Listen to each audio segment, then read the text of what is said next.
Oke, assalamualaikum warahmatullahi wabarakatuh, teman-teman. Mengenai debat ilmiah antara para Habib Alawi dengan kelompok begal nasab Imaduddin bin Sarman dan para Habib Alawi.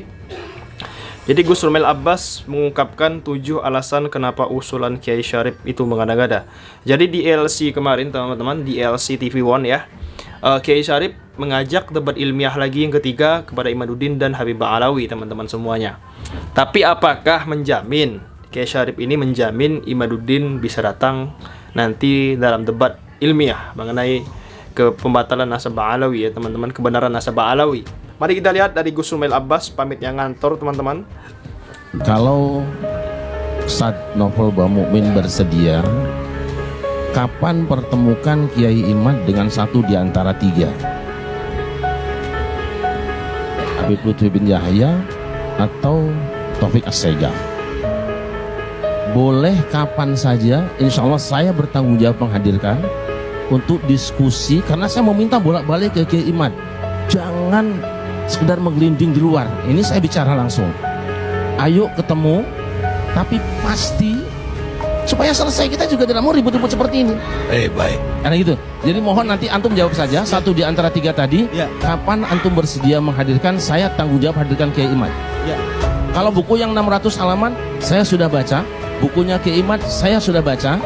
Tidak akan selesai saya bilang kalau seperti ini. Kapan saja kita undang satu di antara 3 tadi, Habib Lutfi atau Habib Taufik As-Segaf, kapan bisa datang, kita bertemu, saya siap menghadirkan Kiai Imad, insya Allah. Saya bertanggung jawab. Terlalu mengada-ngada. Oke, mari kita lihat. Bicara soal seberapa mungkinkah dialog antara pembatal nasab dengan orang yang atau pihak yang dibatalkan nasabnya kira-kira bakal terjadi atau tidak. Saya nggak tahu apakah saran Pak D. Syarif di Indonesia Lawyers Club ini inisiatif beliau sendiri atau memang berasal dari Kiai Imad. Karena jika ini berasal dari Kiai Imad, sebenarnya saya itu melihat birokrasi ini hanyalah cara Kiai Imad berkelit dalam menghindari perdebatan langsung, entah siapapun penyelenggaranya. Pertama, ketiga nama Ba'alawi yang disebutkan Kiai Syarif tadi itu saya jamin tidak akan ada satupun yang mau meladeni. Ini trik yang sama yang dilakukan oleh Kiai Imad sewaktu menantang-nantang Maktab Daimi atau Robito Alawiyah pada 2 tahun ke belakang, karena kedua lembaga ini memang tidak akan sudi meladeni. Menantang lawan yang dia tahu sendiri tidak akan mau meladeni adalah sikap seseorang yang sebenarnya dia itu memanfaatkan situasi tersebut untuk membentuk ilusi dialog. Seolah-olah nih, dengan gayanya yang menantang-nantang itu, dia menampilkan citra berani mempertanggungjawabkan teori pembatalannya di depan klan yang dia batalkan sendiri secara langsung. Padahal dia itu tahu sendiri bahwa semua nama yang dia tantang untuk berdialog itu tidak akan sudi meladeni. Kedua, pada dialog yang seharusnya terjadi di PWNU Bali, saya mendengar langsung dari narasumber pembandingnya sendiri bahwa Kiai Imad itu meminta syarat, hadirkan dulu kitab sezaman yang mengisbat nama Ubaidillah, baru kita diskusi. Padahal, andaikan ketiga Ba'alawi yang disebut Kiai Syarif tadi itu benar-benar mau meladeni, perdebatan tidak akan mungkin menemukan titik temu. Karena ketiga Ba'alawi tadi, bahkan Asyraf dimanapun tidak memakai sumber sezaman sebagai metode pengisbatan. Bagaimana mau membangun sebuah diskusi jika kedua kubu itu tidak memiliki musalamat yang sama, tidak memiliki jembatan metodologi yang sama? Itu yang saya sebut dengan ilusi dialog. Ketiga, saat Robito Alawiyah akhirnya menggelar diskusi kesahihan nasab Alawi di kantornya sendiri, untuk kesekian kali Kiai Imad itu tidak hadir dalam meja diskusi. Lucunya, Kiai Imad justru live sendiri di channel orang lain sambil membicarakan diskusi di Robito Alawiyah yang sebenarnya itu mengundangnya tapi tidak dihadiri. Saya ini anak filsafat Kiai Syarif dan sedikit mempelajari teori eksistensialisme. Dalam teorinya Jean-Paul Sartre, model manusia seperti Kiai Imad ini sedang terkena sindrom ironi eksistensial. Tantangan yang dia lemparkan sendiri kepada pihak yang akhirnya meladeni, namun ternyata dia tidak datang, dan bahkan di waktu yang sama justru live membicarakan pihak yang sudah meladeni tadi adalah bentuk strategi retorika yang orientasinya itu hanya kepada audiens ketiga, bukan kepada pihak yang ditantang ataupun dirinya sendiri. Audiens pertamanya adalah Kiai Imad. Audiens keduanya adalah seluruh organisme bernama Ba'alawi dan lembaga-lembaganya. Audiens ketiga adalah para penonton isu nasab Ba'alawi. Tindakan Kiai Imad yang live membahas kita-kita orang yang sedang berada di kantor Robito Alawiyah sambil menunggu kedatangannya, sebenarnya ini sikap orang yang berusaha menegaskan keberadaannya kepada audiens ketiga. Live-nya Kiai Imad itu bukan untuk saya, bukan untuk Ba'alawi, bukan pula untuk Robito Alawiyah, tapi semua narasi di live-nya itu untuk mengukuhkan status quo-nya di mata audiens ketiga bahwa bahwa dia itu masih ada, masih eksis. Keempat, saat Kiai Imad ditanya tentang undangan Robito Alawiyah di Pada Suka TV, tak ada malunya tuh dia mengangkangi dekanat atau rektorat UIN Wali Songo yang sudah hampir membuatkannya seminar internasional. Lawang temanya itu kan bukan nasab, tapi Kiai Imad itu nyelonong ngomong ke publik kalau bakal ada debat nasab di situ. Robito Alawiyah itu, Kiai Syarif, saat ditantang balik sama Kiai Imad untuk hadir ke UIN Wali Songo, berbaris satu persatu, dan Kiai Imad itu sendirian menjawab satu persatu pertanyaan dari orang yang berbaris dari delegasi Robito Alawiyah itu. Sebenarnya Robito Alawiyah itu sudah mempersiapkan delegasi untuk datang ke UIN Wali Songo, meskipun Kiai Imad itu hadir atau tidak, memenuhi atau tidak undangan di kantor Robito Alawiyah. Justru saya tuh ngelihat Robito Alawiyah jauh memiliki integritas daripada Kiai Imad, Kiai Syarif. Kelima,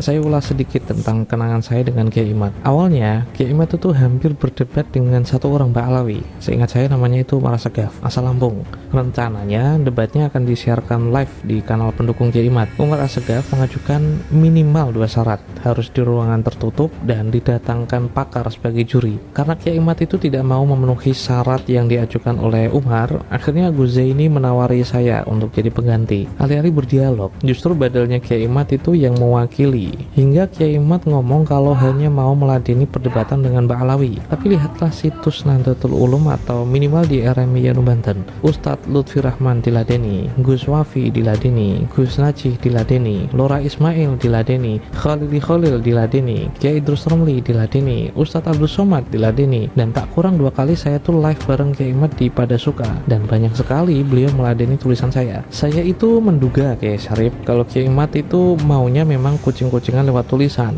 biar ketika ada tulisan Kiai Imad akan mencari kelemahan dari tulisan itu, kelemahan kecil sekalipun akan dibesar-besarkan dan menghindari jawaban fundamental atau signifikan, hanya untuk mengecoh orang biar tidak memperhatikan sanggahan orang lain yang cukup substansial, yaitu argumentasi pembatalan Kiai Imad itu benar-benar rapuh, tapi jangan sampai audiens ketiga ini tahu tentang hal itu, tahu tentang kerapuhan argumentasinya. Makanya Kiai Imad pasti saya jamin menghindari perdebatan langsung dengan berbagai macam alasan yang saya yakin juga dibuat-buat. Keenam, jika dilihat secara etis, Kiai Imad itu kan pengen memperlihatkan dirinya sebagai tokoh yang ingin membongkar keculasan Mbak Alawi selama berabad-abad. Dalam konteks ini, Kiai Syarif, tantangannya kepada Mbak Alawi dan juga Robito Alawiyah bisa dianggap sebagai keberanian moral untuk melawan skandal besar yang belum pernah ada yang berani menyentuhnya sekalipun. Akan tetapi keberanian moral itu yang sejati ya, keberanian moral yang sejati itu tidak hanya membutuhkan kemampuan menantang saja Kiai Syarif, karena anak kecil pun mampu melakukannya. Keberanian moral bagi saya itu menuntut keterbukaan sekaligus meladeni konsekuensi dialog. Ketika tantangan itu dilontarkan dengan kesadaran yang cukup kuat bahwa tantangan itu tidak akan pernah diladeni, atau ketika sudah diladeni tapi dia berkelit dan memberikan alasan baru, maka jatuhnya bukan lagi keberanian tapi sikap oportunistik. Keberanian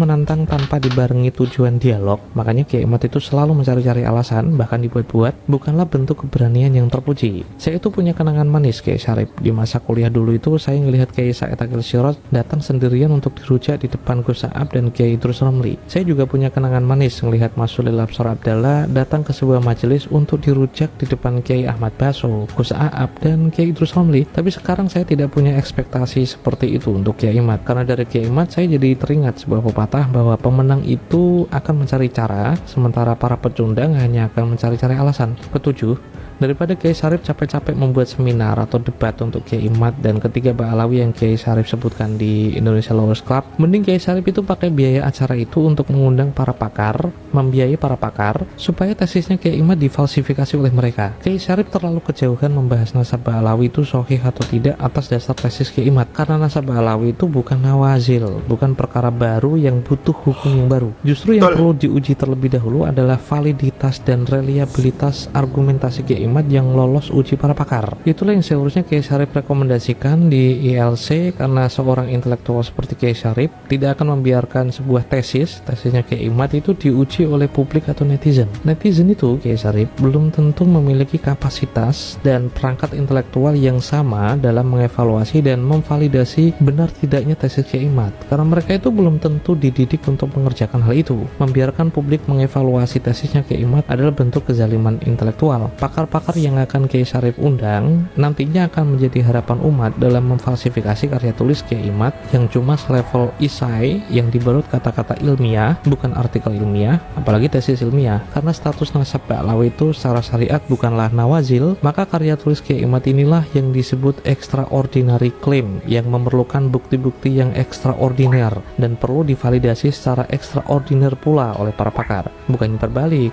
Ba'alawi yang wajib membuktikan dirinya sendiri. Kalimat berikut ini bukan untuk menggurui siapapun, tapi saya menduga kalimat ini banyak dilupakan oleh orang-orang yang berada di sekitar Kiai Imad. Sodiquka man sodakoka la man sodakoka. Teman sejati itu bukanlah yang selalu membenarkanmu, tapi teman sejati adalah mereka yang mau menasehatimu. Kiai Imad itu, Kiai Syarif, sudah berkali-kali terbukti berkhianat ilmiah dengan berargumen soal Mufti Aman misalnya, atau menuduh manuskrip Ajurus Syafaq adalah manuskrip yang dibuat-buat 50 tahun yang lalu, padahal manuskrip yang lebih tua dari itu ya saya punya. Atau menuduh silsilah Ali bin Jadi di dalam manuskrip Al-Janadi versi Paris atau Mesir tidak ada nama Abdullah, tapi langsung ke Ahmad, padahal semua manuskrip Asuluk fi Tabaqatil Ulama wal Muluk yang saya temukan ada 4 jumlahnya itu tertulis Abdullah semuanya. Atau menuduh Bani Alawi adalah kabilah Kohton yang dicangkok Ba'alawi, padahal kabilah Kohton itu dipanggil di Hadramaut sebagai Bani Ulwi, bukan Bani Alawi. Cocok logi jatuhnya. Atau menuduh nasab Ba'alawi diisbat melalui mimpi seperti dalam kitab Al-Ghuror, padahal ada 19